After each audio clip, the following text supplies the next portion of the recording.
આવી ગયો? હા, ક્યારે આવ્યો? 6 વાગે. જયમો? હા, જમી લીધું હો. શું જયમો? ભાઈવું? હા હા ભાઈ, મને રોજ પૂછે છે આવીને, તું આવી ગયો, જમી લીધું ભાઈ? એ રોજ એક ને એક વાત હવે હું કરવાની હોય. તમને મિસ કરે છે એટલે. મેં શું કરે, એક ઘરમાં જ રહીએ છીએ. એક ઘરમાં રહી છે, સાથે નહીં ને.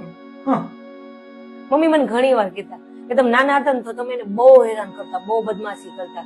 પાથરેલું હોય ને હવાલા રાતના સુવા માટે બધાયનું તો તમે એ વીખી નાખતા, ઓઢવાના બધાયને ખોઈ નાખતા, ક્યાં પાયણા પાછળ ઓલા ટંકમાં ને એમ બધું નાખી દેતા. મમ્મી કપડા ધોવા બેઠા હોય ને તો એનો સાબુ તમે લઈને ટાંકામાં નાખી આવતા. ઈ નાવાની ડોલ ભરીને બેસતા તો એ ડોલી તમે હંતાડી દેતા. ક્યાંક નાવા જેવા જાય ટુવાલ ઓલો લટકાવેલો હોય તો ટુવાલ તમે ફેંકી આવતા.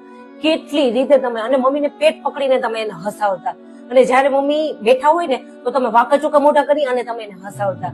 શાક લેવા જાય તો તમે એને ખેલી ખેંચીને ભાગી જતા. અને હુતા હુતા અડધી રાતે તમે ઉઠી અને એને કહેતા મમ્મી મને ગોળ પાપડી કરી દે ને, તો તમને અડધી રાતે એ તમને ગોળ પાપડી કરવા ફટ દઈને ઉભા થઈને કરી દેતા. એ કોઈ દિવસ ઓલું નથી કર્યું એમાં મમ્મી. આ બધું મમ્મી મિસ કરે છે. ના ના એવું નથી, પણ હવે સંજોગ ફરી ગયા છે ત્યારે. હા, સંજોગ તો ફરી જ ગયા છે ને.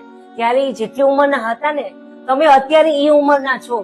ત્યારે જે તમારો સ્વભાવ હતો ને, અત્યારે એનો ઈ સ્વભાવ છે. ગઢપણ ને બચપન બેય સરખા. આ ઘરના બુઢિયાઓ છે ને, ઈ બહારનું પંજાબી ચાઇનીઝ ને એવું ન ભાવે ને. એને તો તમે એની પાસે 10 મિનિટ બેહો ને મીઠી મીઠી વાત કરો ને, ઈ એને ચાઇનીઝ પંજાબી માને. ઈ કે બાઈને ફરવાને એમ ન જઈ શકે, પણ તમે એની પાસે અડધી કલાક બેસો ને તો એમ થાય કે ઓહો ક્યાંય ફરી આવી. એને એવું ફિલિંગ આવે. જેમ નાનપણમાં આપણે મા બાપ સિવાય કાંઈ ન દેખાતું ને, અત્યારે આ બુઢિયાઓને છોકરાઓ સિવાય કાંઈ ન દેખાતું હોય. ઈ છે ને તો એની યાર હસી ખેલી ને રવી લ્યો, બધું કરી લ્યો. પછી નહીં હોય તો તમે અફસોસ કરશો કે હવે કાંઈ નથી રહ્યું. એના કરતા મેં હરખી રીતે રહી ગયા હોત તો. કેમ કે દુનિયામાં બધું મળે છે પણ મા બાપ નથી મળતા.